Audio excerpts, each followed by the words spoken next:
अध्यक्ष जी, बहुत ही गंभीर विषय इस सदन में है और काफ़ी मान्य विधायकों ने चर्चा की और अभी जो दिलीप भाई का संकल्प है, मैं बिल्कुल उसका समर्थन करता हूं।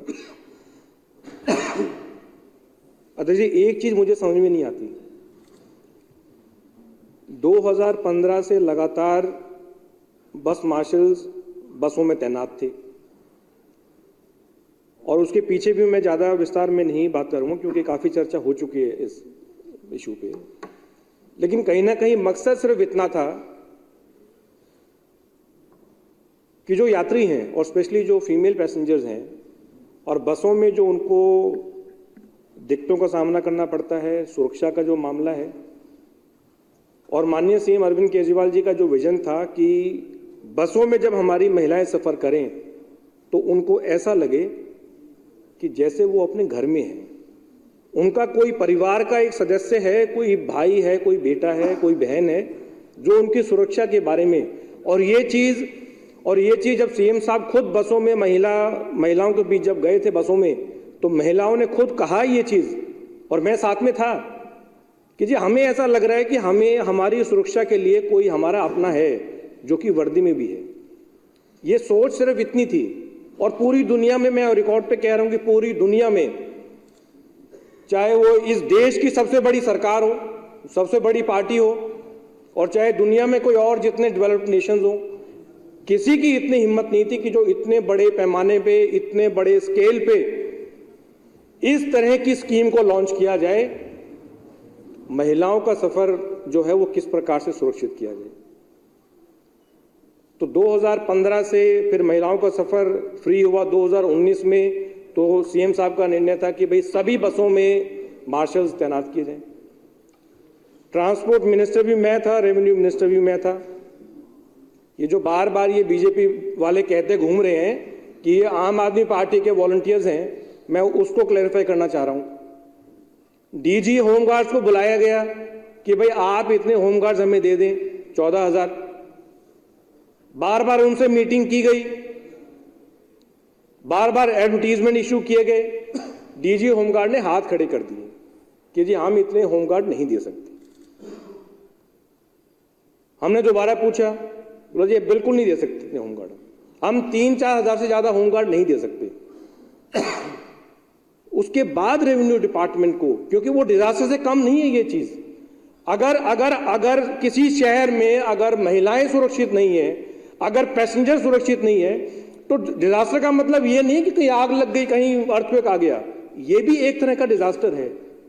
और जब उस टाइम रेवेन्यू डिपार्टमेंट के सभी अधिकारी थे, उन्होंने फाइल पे इस चीज को माना, तभी हमें सिविल डिफेंस वॉलंटियर्स दिए। उसका बैकग्राउंड ये है। कौन कह रहा है कि बस मार्शल्स की नियुक्ति में इलीगल चीजें हुई हैं? आप बताइए। बिदुड़ जी इतने रिस्पॉन्सिबल, अभी कह रहे थे मैं बड़ा सीनियर हूं, हम कह रहे हैं सीनियर है, हम आपका आदर करते हैं। लीडर ऑफ ऑपोजिशन है वो अलग बात है, आजकल थोड़ा भावुक होके किसी की बड़ाई करने के मामले में कुछ गलत चीजें कह जाते हैं। लेकिन कहां है? अच्छा, ये कह रहे हैं कि जी हमने अपॉइंट कर दिए बस मार्शल्स। अधिकारियों की नोटिंग है कि जितने भी बस मार्शल्स हैं वो सारे डीएम को, और कोई सेंट्रलाइज तरीके से भी बस मार्शल्स की रिक्रूटमेंट नहीं हुई। और बाकायदा उनके पैरामीटर्स थे, बाकायदा उनके पैरामीटर्स थे बस मार्शल्स के। ऐसा नहीं है कि कोई भी आया और उसको ले लिया गया। उनके बाकायदा पैरामीटर्स थे बस मार्शल्स के कि भाई हाइट इतनी होगी, 165 सेंटीमीटर मेल की है, 150 सेंटीमीटर फीमेल की है, कम से कम 8वीं क्लास वो पास होने चाहिए, अपर एज लिमिट 50, ये मेडिकल सर्टिफिकेट होगा, मिनिमम 1 ईयर की ऐसी कंडीशन होगी, वुमेन कैंडिडेट्स भी अप्लाई किए जाएंगे।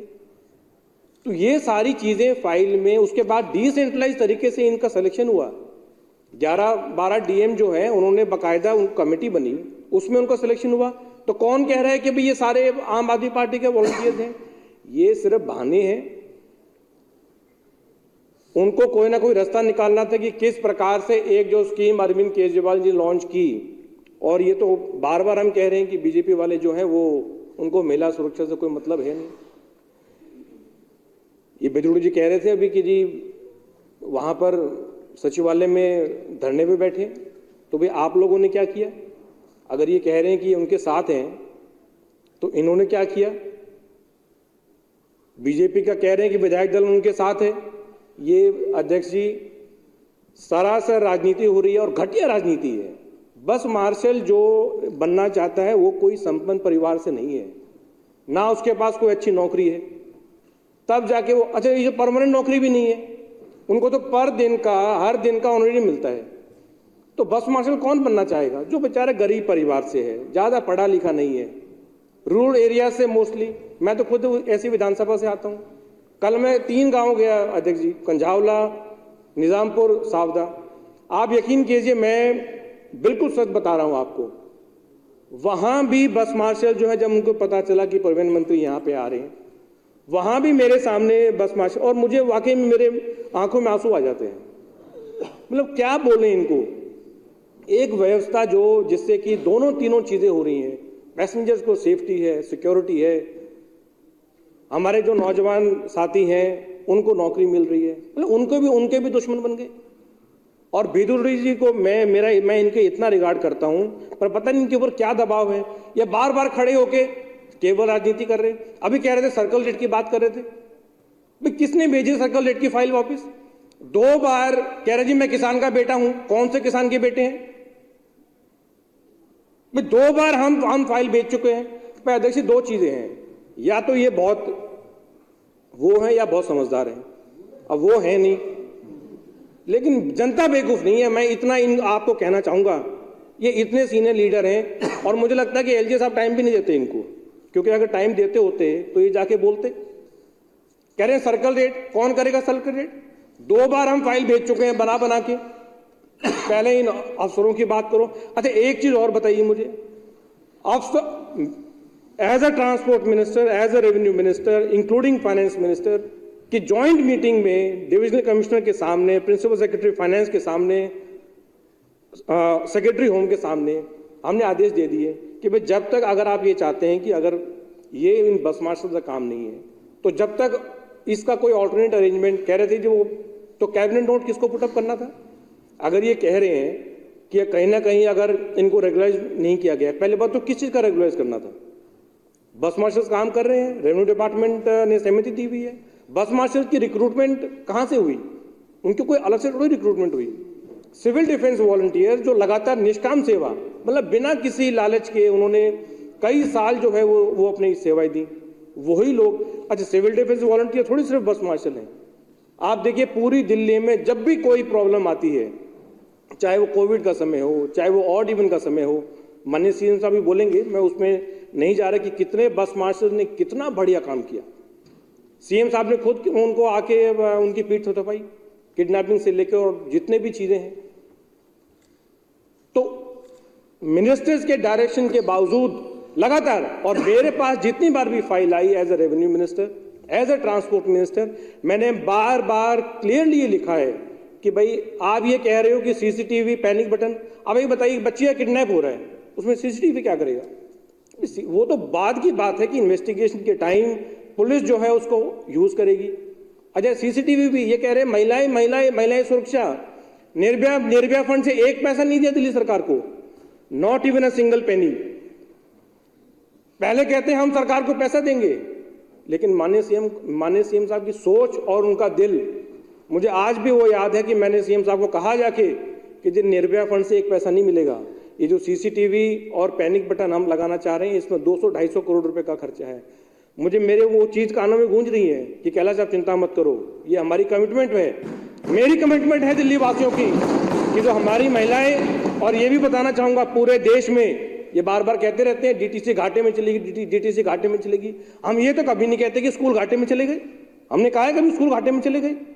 हमने कहा भी हॉस्पिटल घाटे में चले गए? तो कौन से घाटे में चले गए? सरकार का फैसला है कि भाई हम किराया नहीं बढ़ाएंगे।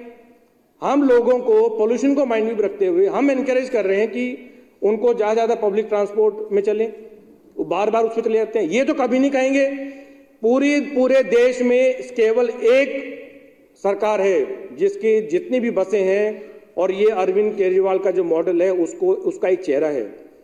हर बस में सीसीटीवी है, पैनिक बटन है, जीपीएस है, और ये भी सारी महिला सुरक्षा को देखते हुए हैं। तो वो चीज़ तो कभी नहीं कहेंगे। तो अध्यक्ष जी, मेरे ख्याल से इन्होंने एक और भी उठाया, लाल डोरा। एज ए रेवेन्यू मिनिस्टर मेरे आदेश हैं फाइल पे, और एक बार नहीं कम से कम 3 बार आदेश दिए कि भाई लाल डोरा बढ़ाया जाए। अफसरों ने क्या कहा कि जी ये तो जमीन से मामला हो जुड़ा, जमीन से जुड़ा मामला है, ये तो एलजी साहब के अधिकार क्षेत्र में। तो कौन काम रोक रहे हैं? कह रहे हैं जी मैं किसान का बेटा हूं, विद्रोह जी बाबर खड़े हो कह देते हैं। भाई सिर्फ कहने से नहीं होगा, अगर आप वाकई में किसानों के हित की बात करते हैं तो फिर जाके एलजी साहब से मिलिए और ये पूछिए कि उन्होंने फाइल 2 बार क्यों लौटाई।